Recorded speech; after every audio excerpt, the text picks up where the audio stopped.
दर्शकों विकास की राह ते वधदे कदम प्रोग्राम च तुहाडा बहुत बहुत स्वागत है। सच्ची गल तो है कि विकास करना, खुशहाल होना, अगे बढ़ना, तरक्की करना एक कुदरती इच्छा है।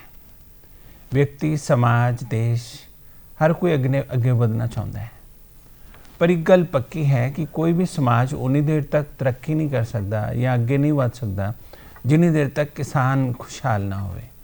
किसान खुशहाल है, समाज खुशहाल है।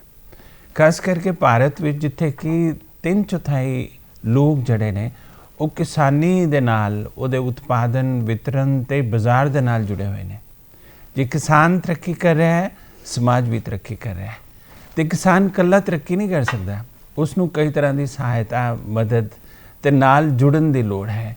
इसलिए केंद्र सरकार ने किसान की मदद वास्ते, उसकी सहायता वास्ते कई स्कीमां शुरू कीतियां ने। उस स्कीमां की ने, उस किसान की किवें मदद हो रही है और अज तक किवें उसकी मदद की जा चुकी है तो होर की करन दी लोड़ है, ये सारियां गल्लां ते असीं चिंतन ते मंथन करना है विकास दी राह प्रोग्राम च। सानू खुशी है कि अज साडे प्रोग्राम च ने कुलदीप सिंह धालीवाल, जिहड़े कि गुरुकुल, किसान गुरुकुल एक स्टार्टअप है, उसके फाउंडर चेयरमैन भी ने ते किसानी दे नाल बहुत गहरे जुड़े हुए ने। धालीवाल साहब बहुत बहुत स्वागत। बहुत धन्यवाद जी। असी ये गल नूं अच्छी तरह समझते हैं कि किसान का विकास भारतीय अर्थव्यवस्था या भारतीय समाज, देश के विकास वास्ते बहुत जरूरी है। तो किवें वेखदे हो कि जे असी देश नूं अगे लैके जाना है, मतलब विकास की राह ते वधदे कदम अगे पुट्टने ने, तो किसान का हित किवें जुड़िया है इहदे नाल? देखो, ये सब तो पहला विकास की राह ते वधदे कदम लई जे किसान किवें जरूरी है। भारत वर्गा देश जिहड़ा जिहदा अर्थचारा, जिहदी GDP 80% जी खेती ते निर्भर करती है, इत्थे तो सब तो ज़्यादा महत्ता ही किसान की हो जाती है। जे किसान की इनकम डबल हो जाती, समझ लो साडी GDP डबल हो जाती। तो भारत दे विच बहुत ज़्यादा महत्ता आपां कह सकते हैं किसानी की या खेती की, और सरकारां नूं इस बारे सोचण दी ये बहुत ज़्यादा महत्वपूर्ण विषय है। बिल्कुल ठीक है। फार्मर्स फस्ट ये नारा दिता है केंद्र सरकार ने कि किसान पहले है साडे वास्ते, और किसान की खुशहाली जिहड़ी है वो भारत के विकास के नाल जुड़ी हुई है। किहड़े किहड़े खेतर हैं जिन्हां च किसान नूं मदद की लोड़ है, समर्थन की लोड़ है, उहदे हत्थ नाल हत्थ लगाउण की लोड़ है तुहाडे ख्याल नाल?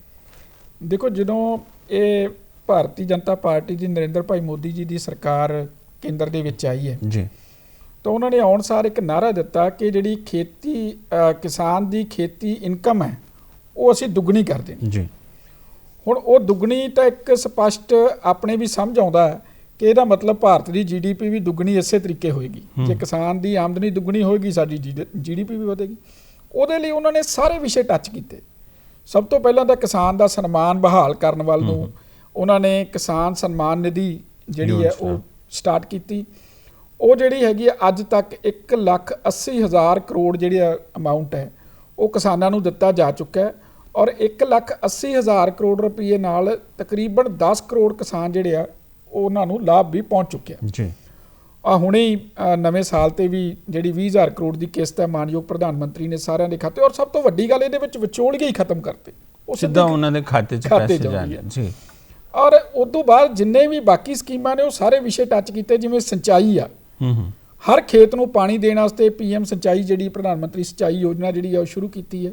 फसल का बीमा, फसल जिहड़ी है वो फसल साडी दी गड़ेमारी हो जाती सी, फसल की समस्या आ जाती सी, तो उहदे वास्ते जिहड़ी प्रधानमंत्री किसान फसल बीमा योजना, उस तो बाद जिहड़ा किसान जो बजुर्ग हो जाता है तो उहदे लई जिवें बाकी तो सारे सरकारी लोगों नूं पेंशन की सुविधा हैगी है, किसान कोले है नहीं, तो किसान मान धन योजना शुरू की जिहड़ी मात्र 55 रुपये तो शुरू होके एज के हिसाब नाल 2,000 रुपये तक जमा कराई जाए जे किसान आपदा उहदे नाल, तां जदों वो 60 साल का बजुर्ग होएगा, रिटायर एज जाएगा, 3,000 रुपये की पेंशन उन्होंने लग जाएगी। धालीवाल जी, जो असीं किसानी की गल करते हैं तो दुध उत्पादन, फल, सब्जियां, मछली, ये सारा कुछ भी किसानी च आ जाता है। उन्होंने लिए भी किसान ने कोई योजनावां सरकार, केंद्र सरकार ने शुरू की?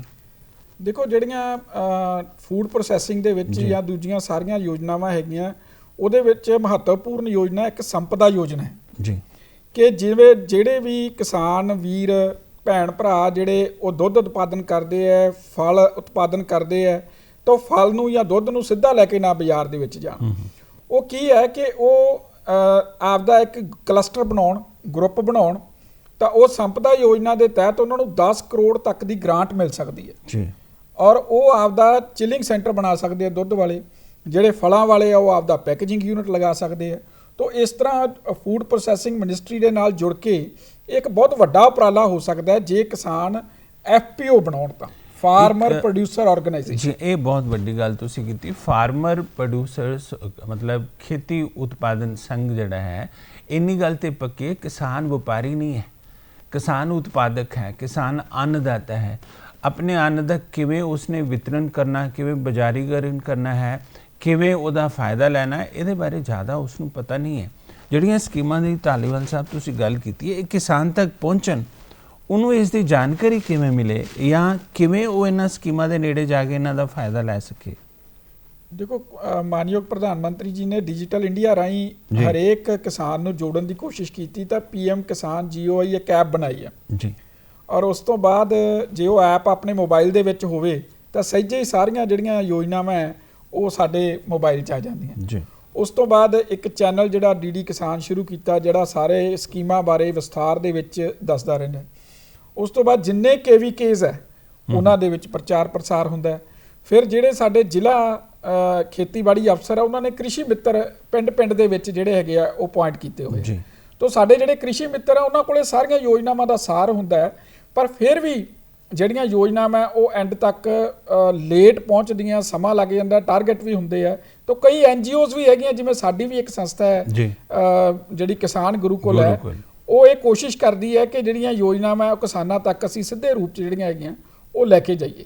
ਕਿਸਾਨ ਮਿੱਤਰ ਦੀ ਗੱਲ ਵੀ ਆਉਂਦੀ ਹੈ, ਉਹ ਕਿਸਾਨ ਮਿੱਤਰ ਨੂੰ ਕਿਸਾਨ ਕਿਵੇਂ ਪਹੁੰਚ ਕਰ ਸਕਦਾ ਹੈ, ਕਿਵੇਂ ਉਹਦੇ ਨਾਲ ਰਾਬਤਾ ਸਥਾਪਿਤ ਕਰਕੇ ਆਪਣੀਆਂ ਵੱਖ-ਵੱਖ ਸਕੀਮਾਂ ਬਾਰੇ ਜਾਣਕਾਰੀ ਹਾਸਲ ਕਰ ਸਕਦਾ?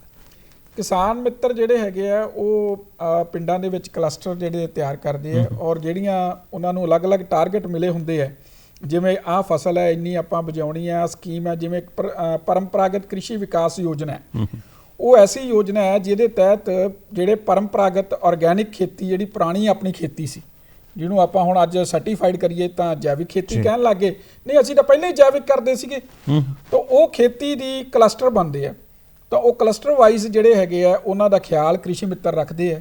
ਉਸੇ ਤਰੀਕੇ ਨਾਲ ਬਾਕੀ ਯੋਜਨਾਵਾਂ ਦੇ ਵੀ ਕਲਸਟਰ ਬਣਦੇ ਆ, ਤਾਂ ਉਹਦੇ ਨਾਲ ਕਿਸਾਨ ਜਿਹੜੇ ਹੈਗੇ ਜੁੜ ਸਕਦੇ ਆ, ਉਹਨਾਂ ਨੂੰ ਮਿਲ ਸਕਦੇ ਆ, ਉਹਨਾਂ ਦੇ ਨੰਬਰ ਲੈ ਸਕਦੇ ਆ। ਤਾਂ ਸਿੱਧੀ ਯੋਜਨਾ ਤੁਹਾਡੇ ਕਿਸਾਨ ਗੁਰੂਕੁਲ ਨਾਲ ਕਿਵੇਂ ਕਿਸਾਨ ਜੁੜ ਸਕਦੇ?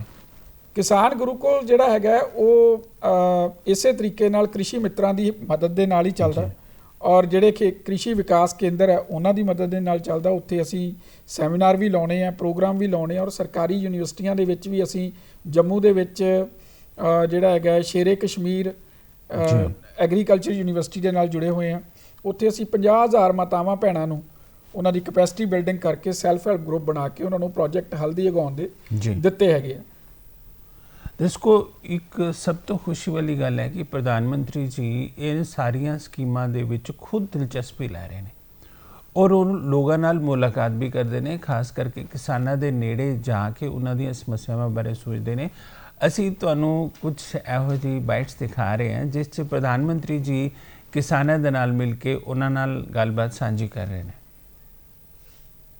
रविंदर सिंह जी नमस्ते। सत श्री अकाल सर। सत श्री अकाल जी। और सर आपको नवे वर्ष की बहुत बहुत बधाई होवे जी। आपको भी। रविंदर जी आपके बारे में कुछ बताइए। जी सर मैं जागृति FPO का मेंबर हूं जी, और सर हमारे साथ 285 किसान हैं, वो शेयर होल्डिंग है, और 115 जो किसान हैं वो और जुड़े हुए हैं, और वो भी हमारे साथ जल्दी शेयर होल्डिंग हो जाएंगे। ये आपको FPO बनाने का विचार कहाँ से आया? सर पहले हमारा किसान क्लब था और उस पर हम थोड़ा थोड़ा काम करते थे, जैसे दालों का, गुड़ का और सरसों के तेल का, और 2015 में हमने FPO बनाई नाबार्ड की मदद से। अच्छा रविंदर जी, मुझे बताया गया कि आपके FPO ने कस्टम हायरिंग सेंटर CHC भी बनवाया है। आपके CHC के जरिए किसानों को क्या सेवाएं दे रहे हैं? सर हमारे पास एक सुपर सीडर है, 3 हैप्पी सीडर है, 2 रूटावेटर और 3 जीरो ट्रेलर है, और एक चॉपर और एक मल्चर भी है जो पराली को जमीन में ही दफन कर देते हैं। और सर पहले तो हमने 100 एकड़ में ही काम किया था, और जब हम किसानों को पता चला कि इससे पराली को जलाने से निजात मिलती है, और अब हम 100 हेक्टेयर में काम कर रहे हैं, और हमारे किसान हैं वो खुश भी हैं कि पराली जलाने से निजात मिल रही है बहुत। अच्छा, इतना बड़ा काम आपने किया है तो सीएससी की तरफ से भी कोई लाभ मिला है आपको? जी सर, मिला है। नाबार्ड और आपकी जो सरकारी है जो मशीनरी है उससे लाभ मिला है जी। रविंदर जी, आपने खेती में उसमें भी कुछ नए प्रयोग किए होंगे क्योंकि आप बड़े प्रगतिशील किसान हैं, तो तकनीकों की दृष्टि से क्या इस्तेमाल किया है?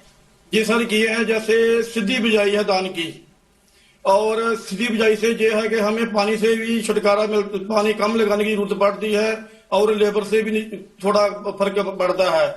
और सर हमने एक सर्वपक्षीय कीट प्रबंधन है जो एग्रीकल्चर यूनिवर्सिटी लुधियाना से और नाबार्ड की मदद से चल रहा है। हमारे जो किसान हैं वो उससे काम कर रहे हैं, और बहुत बढ़िया जो है मिल रहा है।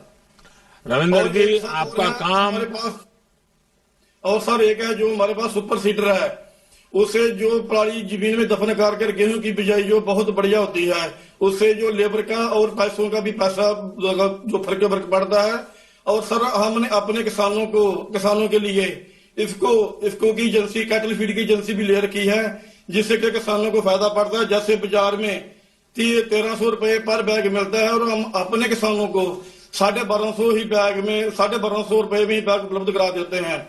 सर रविंदर जी, बहुत बढ़िया तरीके से आपने विषय को प्रस्तुत किया।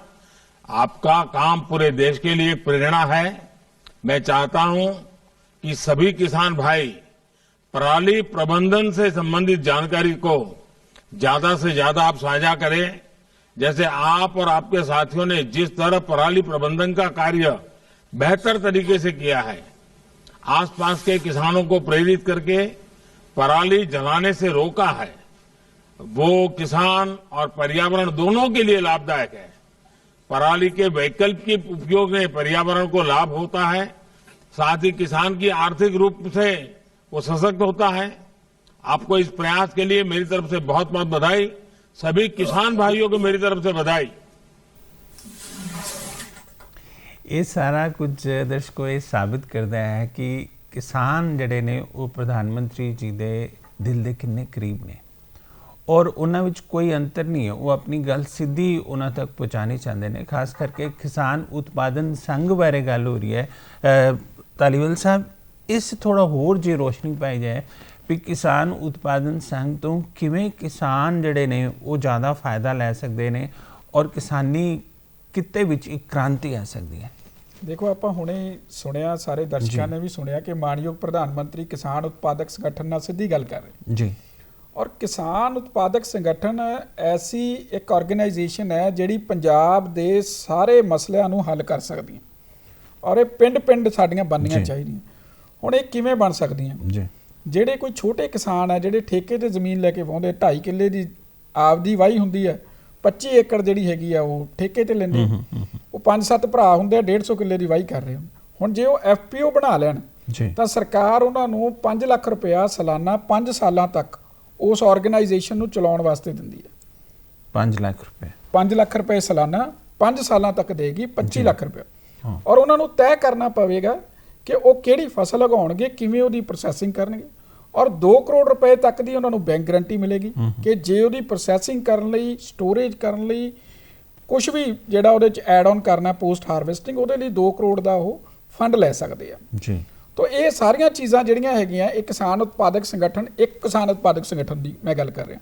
ਜਦੋਂ ਇਹ ਮਲਟੀਪਲ 10,000 ਕਿਸਾਨ ਉਤਪਾਦਕ ਸੰਗਠਨ ਉੱਤੋਂ ਮਨਜ਼ੂਰੀ ਜਿਹੜੀ ਹੈਗੀ ਆ ਮਾਨਯੋਗ ਪ੍ਰਧਾਨ ਮੰਤਰੀ ਨੇ ਦਿੱਤੀ ਹੋਈ ਕਿ 10,000 ਕਿਸਾਨ ਉਤਪਾਦਕ ਸੰਗਠਨ ਬਣਨ, ਤਾਂ ਜੇ ਪਿੰਡ ਪੰਜਾਬ ਦੇ ਇਹ ਕਿਸਾਨ ਉਤਪਾਦਕ ਸੰਗਠਨ ਬਣ ਜਾਣਗੇ ਤਾਂ ਕਿਸਾਨ ਇੱਥੇ ਆਪਣੇ ਪੰਜਾਬ ਦੇ ਵਿੱਚ ਡਾਇਵਰਸੀਫਿਕੇਸ਼ਨ ਆ ਸਕਦੀ ਹੈ। ਪੈਸਟੀਸਾਈਡਸ ਤੋਂ ਸਾਡਾ ਖਹਿੜਾ ਛੁੱਟ ਸਕਦਾ, ਉਹ ਆਪਣੇ ਗੋਡਾਊਨ ਬਣਾ ਸਕਦੇ ਨੇ, ਇਨਫਰਾਸਟ੍ਰਕਚਰ ਬਣਾ ਸਕਦੇ ਨੇ, ਸਾਰੀ ਫਸਲ ਉਸ 'ਚ ਰੱਖ ਸਕਦੇ ਨੇ ਵੀ ਜਦੋਂ ਉਹਨਾਂ ਨੂੰ ਠੀਕ ਰੇਟ ਮਿਲੇ ਉਦੋਂ ਫਸਲ ਵੇਚਣ, ਉਨੀ ਦੇਰ ਤੱਕ ਆਪਣੇ ਕੋਲ ਸੰਭਾਲ ਕੇ। ਬਿਲਕੁਲ, ਤੁਸੀਂ ਇਹ ਬੜੇ ਵਧੀਆ ਵਿਸ਼ੇ ਨੂੰ ਟੱਚ ਕੀਤਾ ਹੈ। ਸਾਡਾ ਕਿਸਾਨ ਜਿਹੜਾ ਹੈਗਾ ਉਹ ਕੀ ਕਰਦਾ ਜੀ, ਉਹ ਮੰਡੀ ਦੇ ਵਿੱਚ ਫਸਲ ਸਿੱਟ ਕੇ ਆ ਰਿਹਾ ਹੈ, ਪੁੱਤਾਂ ਵਾਂਗੂ ਪਾਲੀ ਫਸਲ ਮੰਡੀ ਦੇ ਵਿੱਚ ਸਿੱਟ ਕੇ ਆਉਂਦਾ ਹੈ। ਹੁਣ ਮਾਨਯੋਗ ਪ੍ਰਧਾਨ ਮੰਤਰੀ ਜੀ ਕਹਿੰਦੇ ਆ ਕਿ ਤੁਸੀਂ ਆਪਦੀ ਫਸਲ ਨੂੰ ਸੰਭਾਲੋ, ਮੈਂ 2 ਕਰੋੜ ਦੀ ਗਾਰੰਟੀ ਦੇ ਰਿਹਾ ਤੁਹਾਨੂੰ, ਕੋਈ ਜ਼ਮੀਨ ਨਹੀਂ ਦੇਣੀ, ਕੋਈ ਇਨਫਰਾਸਟ੍ਰਕਚਰ ਬਣਾ ਲਓ, ਤੁਸੀਂ ਆਪਦਾ ਇਨਫਰਾਸਟ੍ਰਕਚਰ ਬਣਾਓ, ਫਸਲ ਸੰਭਾਲੋ, ਉਹਦਾ ਮੁੱਲ ਲੈ ਕੇ ਵੇਚੋ, ਉਹ ਗਹਿਣਾ ਹੈ ਸਾਡਾ ਜੀ, ਸਿੱਟ ਕੇ ਨਹੀਂ ਆਉਣਾ। ਇਹ ਕੰਮ ਜਿਹੜਾ ਹੈਗਾ ਮਾਨਯੋਗ ਪ੍ਰਧਾਨ ਮੰਤਰੀ ਨੇ ਕੀਤਾ, ਆਪਾਂ ਸੁਣਿਆ ਵੀ ਹੁਣ ਸਾਰਿਆਂ ਨੇ। ਉਹ ਤੇ ਠੀਕ ਹੈ, ਬਹੁਤ ਸਾਰੀਆਂ ਸਕੀਮਾਂ ਜਿਹੜੀਆਂ ਨੇ ਕਿਸਾਨਾਂ ਵਾਸਤੇ ਉਹ ਲਿਖੀਆਂ ਗਈਆਂ, ਕਿਸਾਨਾਂ ਦਾ ਉਹ 'ਚ ਬਹੁਤ ਫਾਇਦਾ ਹੋ ਰਿਹਾ, ਪਰ ਫਿਰ ਵੀ ਰਸਤੇ 'ਚ ਕਈ ਅੜਚਨਾਂ ਆ ਰਹੀਆਂ, ਕਈ ਰੁਕਾਵਟਾਂ ਨੇ, ਕਈ ਖਦਸ਼ੇ ਨੇ, ਜਿਨ੍ਹਾਂ ਕਰਕੇ ਇਹ ਸਕੀਮਾਂ ਦਾ ਕਿਸਾਨ ਪੂਰਾ ਲਾਭ ਨਹੀਂ ਲੈ ਪਾ ਰਹੇ। ਸਕੀਮਾਂ ਤੇ ਹੈ, ਉਹਨਾਂ ਨੂੰ ਲਾਗੂ ਕਰਨ 'ਚ ਕਿਹੜੇ ਰੁਕਾਵਟਾਂ ਜਾਂ ਅੜਚਨਾਂ ਨੇ, ਖਦਸ਼ੇ ਨੇ ਉਹਨਾਂ ਦੇ ਦਿਮਾਗ 'ਚ ਵੀ ਕਿਤੇ ਇੱਦਾਂ ਨਾ ਹੋ ਜਾਏ, ਇੱਦਾਂ ਨਾ ਹੋ ਜਾਏ, ਉੱਤੇ ਥੋੜੀ ਤੁਸੀਂ ਰੋਸ਼ਨੀ ਪਾਓ। ਦੇਖੋ ਖਦਸ਼ੇ ਮੈਂ ਤੁਹਾਨੂੰ ਦੱਸਣਾ ਚਾਹਣਾ ਕਿ ਪਹਿਲਾਂ ਲੋਕਾਂ ਨੇ ਕੋਆਪਰੇਟਿਵਾਂ ਦੇ ਵਿੱਚ ਘੁਟਾਲੇ ਕੀਤੇ ਜੀ, ਲੋਕ ਡਰਦੇ ਨੇ ਵੀ ਕਿਤੇ ਐਦਾਂ ਨਾ ਹੋ ਜਾਏ ਕਿ ਸਾਡੇ ਨਾਲ ਕੋਈ, ਮੈਂ ਹੁਣ ਖੁਦ ਗਰਾਊਂਡ ਤੇ ਕੰਮ ਕਰ ਰਿਹਾ ਔਰ ਮੈਂ ਫਾਰਮਰ ਪ੍ਰੋਡਿਊਸਰ ਆਰਗੇਨਾਈਜੇਸ਼ਨ ਕਿਸਾਨ ਇੰਟਰਸਟ ਗਰੁੱਪ ਬਣਾਉਣ ਦੇ ਵਿੱਚ ਲੋਕਾਂ ਦੀ ਮਦਦ ਕਰਦੀ ਹੈ ਸਾਡੀ ਸੰਸਥਾ। ਤਾਂ ਇਹੀ ਖਦਸ਼ੇ ਨੇ ਜਿਹੜੇ ਸਿੱਧੇ ਹੀ ਪਹਿਲਾਂ ਆਉਂਦੇ ਆ, ਪਰ ਜਦੋਂ ਉਹਨਾਂ ਨੂੰ ਇਹ ਸਮਝ ਆ ਜਾਂਦੀ ਹੈ ਕਿ ਜਿਹੜੀ ਇਹ ਆਰਗੇਨਾਈਜੇਸ਼ਨ ਬਣਾ ਰਹੇ ਹਾਂ, ਜੇ ਅਸੀਂ 300 ਲੋਕ ਹੈ ਜਾਂ 1000 ਲੋਕ ਹੈ, ਇਹ ਸਾਡੀ ਹੈ ਸਾਰਿਆਂ ਦੀ। ਔਰ ਜਿਵੇਂ ਅਸੀਂ ਪਿੰਡ ਦੇ ਵਿੱਚ ਸਾਂਝਾ ਗੁਰੂ ਘਰ ਦੇ ਵਿੱਚ ਜਾ ਕੇ ਇਬਾਦਤ ਕਰਦੇ ਹਾਂ, ਜੇ ਅਸੀਂ ਉਸ ਲਹਿਜ਼ੇ ਨਾਲ ਆਪਦੀ ਫਸਲ ਵਾਸਤੇ ਫਾਰਮਰ ਪ੍ਰੋਡਿਊਸਰ ਆਰਗੇਨਾਈਜੇਸ਼ਨ 1000 ਕਿਸਾਨ ਇਕੱਠੇ ਹੋ ਕੇ ਚਲਾਵਾਂਗੇ, ਸੰਘ ਬਣਾ ਕੇ, ਸੰਗਠਨ ਬਣਾ ਕੇ ਚਲਾਵਾਂਗੇ, ਤਾਂ ਸਾਡੀ ਫਸਲ ਵਿਦੇਸ਼ਾਂ ਦੇ ਵਿੱਚ ਜਾ ਕੇ ਵਿਕੂਗੀ। ਮਤਲਬ ਕੋਆਪਰੇਟਿਵ ਸੁਸਾਇਟੀਜ਼ ਬਣਾਉਣ ਜਾਂ ਸੰਗਠਨ ਬਣਾਉਣ ਤਾਂ ਕਿ ਸਾਰੇ ਆਪਣਾ ਪੂਲ ਕਰ ਲੈਣ, ਜਿਵੇਂ ਕਿ ਦੁੱਧ ਉਤਪਾਦਨ ਵੀ ਕਈ ਕਰਦੇ ਨੇ, ਵੀ ਸਾਰਾ ਦੁੱਧ ਇਸ ਤਰ੍ਹਾਂ ਕੁਝ ਕਰ ਸਕਦੇ ਨੇ, ਲੇਕਿਨ ਫਿਰ ਵੀ ਚੁਣੌਤੀਆਂ ਬਹੁਤ ਆਉਂਦੀਆਂ ਨੇ। ਅਸੀਂ ਸੋਚਦੇ ਹਾਂ ਵੀ ਇਸ ਤਰ੍ਹਾਂ ਹੋ ਜਾਏ ਤਾਂ ਇੱਦਾਂ ਹੋ ਜਾਏਗਾ, ਇਸ ਤਰ੍ਹਾਂ ਹੋ ਜਾਏ ਤਾਂ ਇੱਦਾਂ ਹੋਏ, ਪਰ ਹੋ ਨਹੀਂ ਰਿਹਾ। ਗਰਾਊਂਡ ਰਿਐਲਿਟੀ 'ਚ ਕਿਸਾਨ ਔਰ ਜਿਹੜਾ ਪ੍ਰਬੰਧਨ ਹੈ, ਇਹਨਾਂ 'ਚ ਹਜੇ ਵੀ ਗੈਪ ਹੈ। ਇਸ ਬਾਰੇ ਤੁਹਾਡਾ ਵਿਵਹਾਰਿਕ ਤਜਰਬਾ ਕੀ ਕਹਿੰਦਾ? ਵਿਵਹਾਰਿਕ ਤਜਰਬਾ ਦੇਖੋ, ਨਬਾਰਡ ਬਹੁਤ ਕੋਸ਼ਿਸ਼ ਕਰ ਰਿਹਾ ਜੀ, ਔਰ ਨਬਾਰਡ ਜਿਹੜਾ ਹੈਗਾ ਉਹ ਜੇ ਕੋਈ NGO ਜਿਹੜੀ ਪਿੰਡ ਪੱਧਰ ਤੇ ਜਾਂ ਜ਼ਿਲ੍ਹਾ ਪੱਧਰ ਤੇ ਕੰਮ ਕਰਦੀ ਹੈ, ਉਹ ਕਿਸਾਨਾਂ ਕੋਲੇ ਜਾ ਕੇ ਉਹਨਾਂ ਨੂੰ FPO ਬਣਾਉਣ ਲਈ ਪ੍ਰੇਰਿਤ ਕਰਦੀ ਹੈ, ਸੈਲਫ ਹੈਲਪ ਗਰੁੱਪ ਬਣਾਉਣ ਲਈ ਪ੍ਰੇਰਿਤ ਕਰਦੀ ਹੈ, ਤਾਂ ਨਬਾਰਡ ਉਹਨਾਂ ਨੂੰ ਫੰਡ ਵੀ ਦਿੰਦਾ ਹੈ। ਔਰ ਸਾਡੀ ਸੰਸਥਾ ਉਹਨਾਂ ਦੀ ਕੈਪੈਸਿਟੀ ਬਿਲਡਿੰਗ ਕਰਨ ਦੇ ਵਿੱਚ ਮਦਦ ਕਰਦੀ ਹੈ ਕਿਸਾਨ ਗੁਰੂਕੁਲ। ਔਰ ਇਸ ਤਰੀਕੇ ਨਾਲ ਅਸੀਂ ਜਿੰਨਾ ਕੁ ਸਾਡੇ ਵਰਗੇ ਹਜ਼ਾਰਾਂ ਲੋਕ ਹੋਰ ਵੀ ਕਰ ਰਹੇ ਨੇ, ਔਰ ਉਹ ਜਿੰਨਾ ਕੁ ਕੋਸ਼ਿਸ਼ ਕਰ ਰਹੇ ਨੇ ਕਿ ਜਿਹੜੀ ਇਹ 10,000 ਫਾਰਮਰ ਪ੍ਰੋਡਿਊਸਰ ਆਰਗੇਨਾਈਜੇਸ਼ਨ ਬਣਾਉਣ ਦੀ ਸਕੀਮ ਹੈ, ਔਰ ਫਾਰਮਰ ਪ੍ਰੋਡਿਊਸਰ ਆਰਗੇਨਾਈਜੇਸ਼ਨ ਇੰਡੀਪੈਂਡੈਂਟ ਰਹਿ ਕੇ ਕੰਮ ਕਰੇ, ਉਹਨੂੰ ਇਨਕਿਊਬੇਟ ਕੀਤਾ ਜਾ ਸਕੇ, ਨਾ ਕਿ ਉਹਦੇ ਵਿੱਚ ਵੜਿਆ ਜਾਵੇ, ਉਹਦੀ ਮਦਦ ਕੀਤੀ ਜਾਵੇ। ਬਾਹਰੋਂ ਸਾਰੀਆਂ ਸੰਸਥਾਵਾਂ ਲੱਗੀਆਂ, ਨਬਾਰਡ ਵੀ ਲੱਗੀ ਹੈ, ਫਾਈਨੈਂਸ਼ੀਅਲ ਇੰਸਟੀਟਿਊਸ਼ਨ ਲੱਗੇ ਹੈ, ਐਗਰੀਕਲਚਰ ਯੂਨੀਵਰਸਿਟੀਆਂ ਲੱਗੀਆਂ, ਸਾਡੇ ਵਰਗੇ ਵੀ ਲੋਕ ਲੱਗੇ ਨੇ, ਉਹ ਸਾਰੇ ਉਹਨੂੰ ਇਨਕਿਊਬੇਟ ਕਰਨ ਨੂੰ ਤਿਆਰ ਨੇ। ਪਰ ਧਾਲੀਵਾਲ ਸਾਹਿਬ, ਫਿਰ ਵੀ ਕੀ ਗੱਲ ਹੈ ਕਿ ਉਹ ਸਥਿਤੀ ਬਣ ਨਹੀਂ ਰਹੀ ਹਜੇ ਵੀ? ਕਿਸਾਨ ਜਿਹੜਾ ਉਹਦੇ ਚਿਹਰੇ ਤੇ ਉਹ ਖੁਸ਼ਹਾਲੀ, ਉਹ ਖੁਸ਼ੀ ਜਾਂ ਉਹ ਖੇੜਾ ਆ ਨਹੀਂ ਰਿਹਾ, ਉਹ 'ਚ ਕੀ ਕਮੀ ਕਿੱਥੇ ਰਹਿ ਰਹੀ ਹੈ? ਮੈਨੂੰ ਇਹ ਲੱਗਦਾ ਕਿ ਜੇ ਖਾਸ ਤੌਰ ਤੇ ਪੰਜਾਬ ਦੀ ਗੱਲ ਕਰੀਏ ਜੀ, ਤਾਂ ਜਿਹੜਾ ਪੰਜਾਬ ਦੇ ਵਿੱਚ ਪਿਛਲੇ ਸਮੇਂ ਅਸੀਂ ਦਿਨ ਦੇਖੇ ਆ ਜੀ, ਉਹ ਵੀ ਕਿਤੇ ਅੜਿੱਕਾ ਬਣੇ ਨੇ। ਇਹ ਸਾਰੀਆਂ ਜਿਵੇਂ ਫਸਲ ਬੀਮਾ ਯੋਜਨਾ ਹੈ, ਪੰਜਾਬ ਦੇ ਵਿੱਚ ਲਾਗੂ ਹੀ ਨਹੀਂ ਹੈਗੀ। ਉਹਦੇ ਰਾਜਨੀਤਿਕ ਜਿਹੜੇ ਹੈਗੇ ਆ ਕਾਰਨ ਨੇ ਕਈ ਜੀ, ਉਹਨਾਂ ਬਾਰੇ ਵੀ ਅਸੀਂ ਗੱਲਬਾਤ ਕਰਾਂਗੇ। ਇੱਕ ਹੋਰ ਅਸੀਂ ਦੇਖ ਰਹੇ ਹਾਂ ਸ਼ਿਕਾਵਤ ਸਾਹਿਬ ਜਿਹੜੇ ਕਿ ਕੇਂਦਰੀ ਜਲ ਸ਼ਕਤੀ ਮੰਤਰੀ ਨੇ ਔਰ ਪੰਜਾਬ ਦੇ ਭਾਰਤੀ ਜਨਤਾ ਪਾਰਟੀ ਦੇ ਪ੍ਰਭਾਰੀ ਵੀ ਨੇ, ਉਹ ਕਿਸਾਨਾਂ ਨਾਲ ਗੱਲ ਕਰ ਰਹੇ, ਉਹਨਾਂ ਦੇ ਵਿਸ਼ਿਆਂ ਤੇ ਵੀ ਚਰਚਾ ਕਰ ਰਹੇ ਨੇ। ਉਹਨਾਂ ਨੂੰ ਵੀ ਇਸ ਪ੍ਰੋਗਰਾਮ 'ਚ ਸ਼ਾਮਿਲ ਕਰਨਾ ਬਹੁਤ ਜ਼ਰੂਰੀ ਹੈ।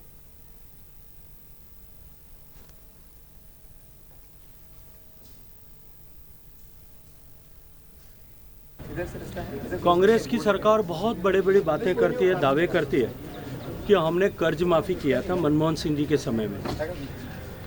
50,000 करोड़ रुपए का कुल मिलाकर के निवेश भारत की सरकार ने उस समय उस कर्ज माफ़ी में किया था। कर्ज माफ़ी किसकी हुई थी?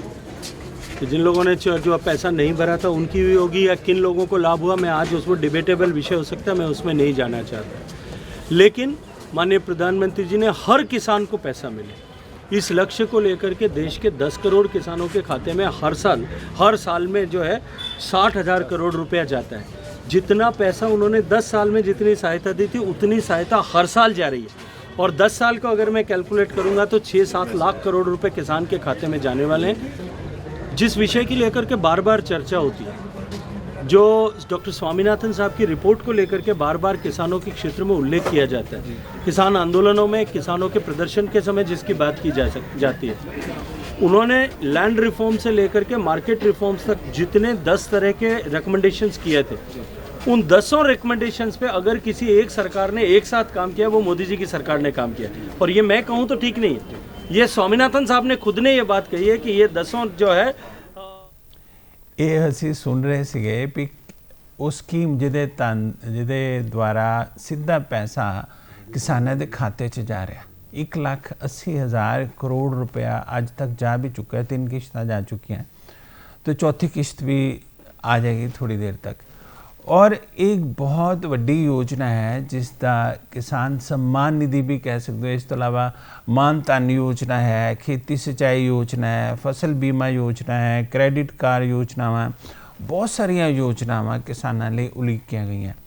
तो गल धालीवाल साहब वही असीं कर रहे सीगे भी ये सब दे बावजूद की वजह है कि किसान दे चेहरे ते वो खुशी, ਉਹਦੇ जीवन च वो खुशहाली आ नहीं रही। अजे भी कुछ ਇਹੋ ਜਿਹੀਆਂ खबरां आंदियां जिस च किसान का दुख है, उसका दर्द है, उसका संताप है, ਜਿਹੜਾ कि देखने ਨੂੰ मिलता है।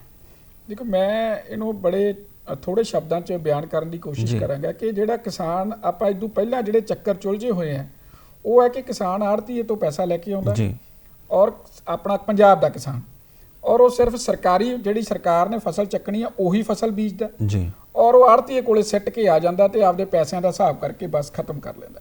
ਜ਼ਿਆਦਾ ਤੋਂ ਜ਼ਿਆਦਾ ਇੱਕ ਲਿਮਿਟ ਲਈ ਹੋਈ ਹੈ ਉਹਨੇ, ਉਹ ਲਿਮਿਟ ਜਿਹੜੀ ਹੈਗੀ ਹੈ ਉਹਨੇ ਆਪਦੇ ਘਰ ਦੇ ਕੰਮਾਂ 'ਚ ਲਗਾ ਲਈ ਹੈ। ਇਹ ਸਾਡੇ ਕਿਸਾਨ ਦਾ ਪੂਰਾ ਚੱਕਰ ਹੈ। ਹੁਣ ਜਿਹੜਾ ਮਾਨਯੋਗ ਪ੍ਰਧਾਨ ਮੰਤਰੀ ਜੀ ਨੇ ਜਿਸ 'ਚ ਉਹਨੂੰ ਕਿਹਾ ਕਿ ਜਿਹੜੀ ਤੇਰੀ ਫਸਲ ਹੈ ਇਹਨੂੰ ਪੈਕ ਕਰਕੇ ਸੰਭਾਲ ਲਾ ਤੇ ਇਹਨੂੰ ਅੱਗੇ ਲੈ ਕੇ ਜਾ ਸਾਰੇ ਹਿੰਦੁਸਤਾਨ 'ਚ ਨਹੀਂ ਵਿਦੇਸ਼ 'ਚ ਵੀ। ਔਰ ਜਿਹੜਾ ਬੱਚਾ ਸਾਡਾ ਵਿਦੇਸ਼ਾਂ ਦੇ ਵਿੱਚ ਜਾ ਰਿਹਾ ਹੈ ਉਹ ਬੱਚੇ ਨੂੰ ਉਹ ਫਸਲ ਦੇ ਕੇ ਆਪਾਂ ਪੈਕ ਕਰਕੇ ਭੇਜੀਏ ਤਾਂ ਕਿ ਸਾਡਾ ਜਿਹੜਾ ਉਤਪਾਦਨ ਹੈ ਉਹ ਗੁਣਵੱਤਾ ਭਰਪੂਰ ਹੋਵੇ, ਅਸੀਂ ਡਿਵਰਸੀਫਿਕੇਸ਼ਨ 'ਚ ਜਾਈਏ, ਅਸੀਂ ਇਕੱਲੀ ਉਹ ਫਸਲ ਨਾ ਬੀਜੀਏ। पूरा बाजार जिहड़ा है वो खुल जाए किसान दे वास्ते भी, जिवें कि दूसरे उत्पादकों लिए खुलिया होया है, व्यापारियों लिए खुलिया है कि सानू कई ऑप्शन मिलन, कई होर ज़्यादा उस कोल तुसीं कह दो कि मौके मिलन। लेकिन एक विजन है, जिस तरह प्रधानमंत्री जी का विजन है, असी शेखावत साहब जी नूं भी सुन रहे सी, उन्हां दा भी एक विजन है। आने वाले समय तुसी की सोचते हो भी किहड़ी स्कीमां की लागू होएगा या किस तरह की तस्वीर बनेगी भारत विच, खास करके पंजाब च किसानी दी? देखो मैं एक चीज़ तो जरूर कहनी चाहना कि भावें खेती सुधार बिल वापस हो गए ने, वो ठीक है, एक बहुत वड्डे सुधार सी जिन्हां दे नाल बहुत जल्दी असी टीचे वल वध सकदे सी, पर उन्हां दे बावजूद भी ਜਿਹੜੀਆਂ ਸਕੀਮਾਂ ਕੇਂਦਰ ਦੀਆਂ ਹੈਗੀਆਂ ਜਿਵੇਂ ਫਾਰਮਰ ਪ੍ਰੋਡਿਊਸਰ ਆਰਗੇਨਾਈਜੇਸ਼ਨ ਹੈ, ਕੋਆਪਰੇਟਿਵ ਸੈਕਟਰ ਹੁਣ ਕੋਆਪਰੇਟਿਵ ਮੰਤਰਾਲਾ ਕੇਂਦਰ ਲੈਵਲ ਤੇ ਬਣ ਗਿਆ ਹੈ ਔਰ ਕੋਆਪਰੇਟਿਵ ਸੁਸਾਇਟੀਆਂ ਜਿਹੜੀਆਂ ਹੈਗੀਆਂ ਉਹ ਅਸੀਂ ਵੱਡੇ ਪੱਧਰ ਤੇ ਬਣਾ ਸਕਦੇ ਹਾਂ। ਔਰ ਇੱਕੋ ਹੀ ਜਿਹੜਾ ਤਰੱਕੀ ਦਾ ਰਾਹ ਹੈ ਕਿ ਇਕੱਠੇ ਹੋ ਕੇ ਇੱਕ ਸੰਗਠਨ ਬਣਾ ਕੇ ਔਰ ਬੈਂਕ ਤੋਂ ਅਸੀਂ ਫੰਡ ਲੈ ਕੇ ਤੇ ਆਪਦੀ ਜਿਹੜੀ ਫਸਲ ਆ ਉਹ ਸਿੱਟਣ ਦੀ ਬਜਾਏ ਸੰਭਾਲ ਕੇ ਦੇਸ਼ਾਂ ਵਿਦੇਸ਼ਾਂ 'ਚ ਵੇਚੀਏ, ਇਹੀ ਰਸਤਾ ਹੈ। ਔਰ ਇਹਦੇ ਵੱਲ ਹੀ ਸਾਰੀਆਂ ਸਕੀਮਾਂ ਇਸ਼ਾਰਾ ਕਰਦੀਆਂ। ਮੇਰੇ ਖਿਆਲ 'ਚ ਆਉਣ ਵਾਲੇ ਸਮੇਂ 'ਚ ਜਿਹੜੀ ਖੇਤੀ ਦੀ ਤਸਵੀਰ ਹੈ ਉਹ ਇਸ ਤਰੀਕੇ ਨਾਲ ਬਦਲ ਜਾਏਗੀ। ਜੀ, ਅਸੀਂ ਉਮੀਦ ਕਰਦੇ ਹਾਂ ਔਰ ਸਾਨੂੰ ਵਿਸ਼ਵਾਸ ਹੈ ਕਿ ਬਦਲਿਆ। ਬੇਸ਼ੱਕ ਵਿਕਾਸ ਦੀ ਰਾਹ 'ਤੇ ਜਦੋਂ ਅਸੀਂ ਕਦਮ ਵਧਾਉਂਦੇ ਹਾਂ, ਰਸਤੇ 'ਚ ਕਈ ਰੁਕਾਵਟਾਂ ਆਉਂਦੀਆਂ, ਕਈ ਚੁਣੌਤੀਆਂ ਆਉਂਦੀਆਂ, ਪਰ ਜੇ ਇਰਾਦਾ ਮਜ਼ਬੂਤ ਹੈ, ਆਪਣੇ 'ਤੇ ਵਿਸ਼ਵਾਸ ਹੈ, ਪੂਰੀ ਮਿਹਨਤ ਹੈ, तो असी इस गल बारे पक्के हो सकते हैं कि कामयाबी साढ़े कोल होएगी। दूसरी गल, जितों किसानी का सवाल है, एक पुराना गाना सी कि साथी हाथ बढ़ाना, एक अकेला थक जाएगा मिलकर बोझ उठाना। जे सारे एक दूसरे नाल हाथ करन, एक दूसरे का सहयोग करन, तो तुसी सोचो कि 135 करोड़ लोगों के 270 करोड़ हाथ किसान नूं बहुत खुशहाल कर सकते हैं। धालीवाल साहब तुहाडा गुरुकुल भी किसानां दी मदद करे और केंद्र दीयां स्कीमां भी लागू होण। असीं उम्मीद करते हैं कि दिन ब दिन किसान खुशहाल होएगा। दर्शकों, इजाज़त चाहते हैं, फिर मिलांगे। शुक्रिया।